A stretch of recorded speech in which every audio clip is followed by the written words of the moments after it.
Okay, let's now talk about the year in golf. It's been tumultuous to say the least, and thankfully we've got both of you, both on perhaps different sides of the golfing divide at the moment. But I went down and saw one of the LIV tournaments in Bangkok. I pretty much enjoyed it, but we were here last year and you all were talking to Henrik Stenson about going and playing the Saudi Invitational at that point. Did you expect the sport to be so badly divided, Martin? I think we saw it coming, to be fair. I think given what was mentioned, etc., I think there was no way that it was going to happen really without being some divide in the game. Has the divide been greater than we envisaged? I think probably yes. But I don't think it's been a great year for the game in terms of a lot of the things that have gone on. I saw a story there just 5 minutes ago that there seems to be a meeting going to take place at the match that was mentioned earlier. Jay Monaghan, Keith Pelley, Martin Slumbers apparently is going to be there, Mike Wan's going to be there. We don't know if Fred Whittle is going to be there, but something has to happen in terms of people sitting down and talking and trying to get some progress, because we don't want another year in general like we've had over the past 6, 7, 8 months, because it's not good for the game. Yeah, and what sense do you get when you talk to players? Because the kind of positions that have been taken is something which has been pretty entrenched. And for Rory to come out and say that, okay, peace talks can progress if Greg Norman sits down, or we need an adult in the room, that's not helping matters, is it?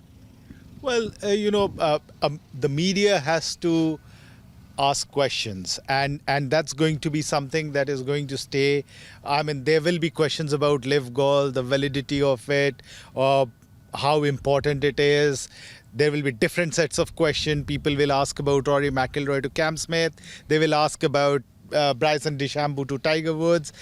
These things will carry on. The important thing is that those who are in power, they decide a few things. I mean, obviously, court has to play a big role in how this thing pans out over the next year.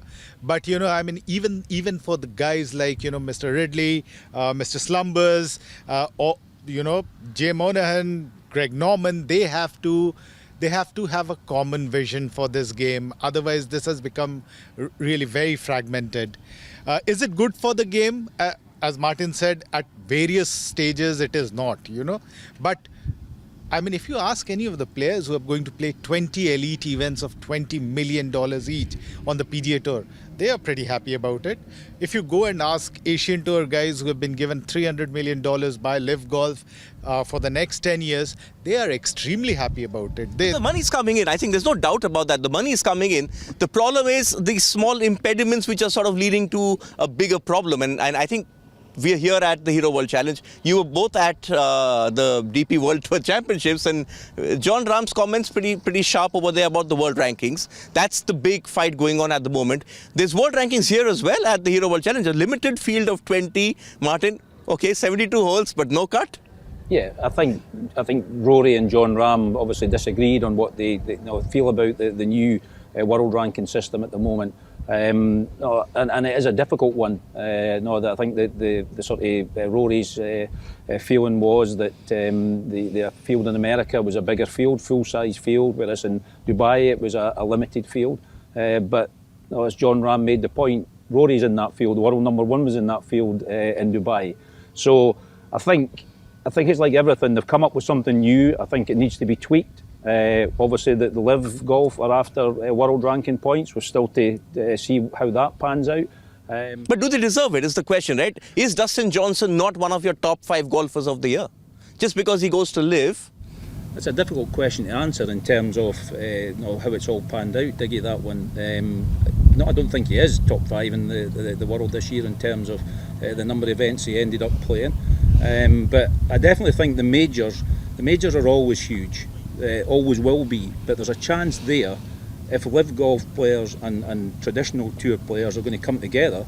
I think it's going to be on the major stages. So I think the decisions that are going to be made by Augusta National, the USGA, the RNA and the PGA America, they're huge in terms of how these events are going to look going forward. And I certainly think I think a lot of people would love a stage somewhere for the players to be playing against each other.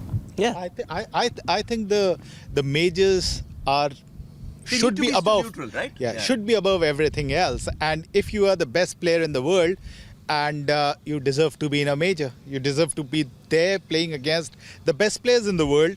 If it means that if somebody like R. Anirban, who may not qualify because of his world ranking, but if he goes and qualifies for the Open through the traditional route, which is going through the international qualifier or one of that, why should he not play the major?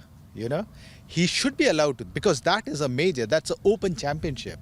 It doesn't matter where you are, whether you are playing in Timbuktu or whether you are playing on LIV Golf. If you have qualified for it, if you are good enough to be there, you should be in a major championship. The Open and US Open obviously have qualifying, so there's an avenue there already. If the players want to play in those events, and that's what the RNA and the USGA decide to give them that opportunity. And I'm sure guys like Dustin Johnson going into a regional qualifier for the Open, he should get through that. 36 holes, and I think it's a shame that a lot of the things that have happened this year could they have been avoided. Possibly, personalities have been involved, obviously. So it's become basically egos, right? Egos clashing. The PGA Tour didn't sort of want to sit down. Greg Norman, we know how Greg Norman is. Yeah, I mean, I'm not into egos personally. I mean, I think I just hate people talking about egos. But yeah, there's issues there. There's no doubt. People say Greg's got a chip on his shoulder from all those years ago. I've not been at a LIV event. I watched the first one to see what it was all about. I love my golf, but I honestly don't get the team element of that at all. I just don't know how somebody can sit down there and get gripped by that. Maybe I think the final event, the one in Florida, seemed to be the different format. Maybe that's something that we might see a bit more of going forward. But yeah, I think as a whole, golf's changed considerably this year. Has it changed for the better? Time will tell. Okay. There's some interesting court cases coming up in the next couple of months. That's perhaps going to help us find a way through this entire muddle. And as the two gentlemen have been saying, golf has been sort of driven apart by this civil war. Hopefully, there can be some middle ground. Perhaps it's going to be at the majors.